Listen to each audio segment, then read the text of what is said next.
সব রাজনৈতিক দলের সম্মতির ভিত্তিতে জুলাই সনদ করা হবে বলে জানিয়েছেন জাতীয় ঐকমত্য কমিশনের সহসভাপতি অধ্যাপক আলী রিয়াজ।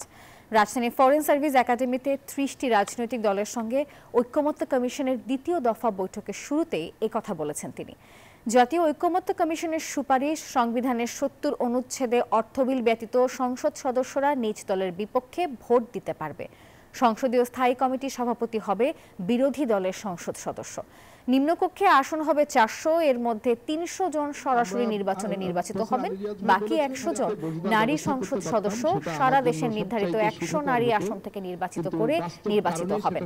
আর এছাড়া তত্ত্বাবধায়ক সরকারের মেয়াদ হবে ৪ মাস।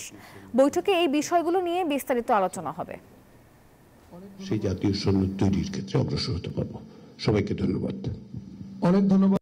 ঐকমত্য কমিশনের পক্ষ থেকে আপনাদের কাছে যে সমস্ত সুপারিশ সেগুলো পাঠানোর পর আপনারা প্রতিক্রিয়া দিয়েছেন, আপনাদের মতামত দিয়েছেন, তার ভিত্তিতে আলাপ আলোচনা প্রত্যেকটা দলের সাথে হয়েছে দীর্ঘ প্রায় ২ মাস ধরে। তারই পরিপ্রেক্ষিতে আমরা যেটা দেখেছি সেটা হচ্ছে যে সমস্ত বিষয়ে প্রায় কাছাকাছি মতামত আছে বা সামান্য আলোচনা দরকার ঐকমত্য তৈরির জন্য, সেগুলোকে আমরা চিহ্নিত করে আমরা ঐকমত্য কমিশন সেগুলো আলাদা আলাদাভাবে দলের সঙ্গে আলোচনা না করে সকলে মিলে আলোচনা করার কথা বিবেচনা করেছি আমরা।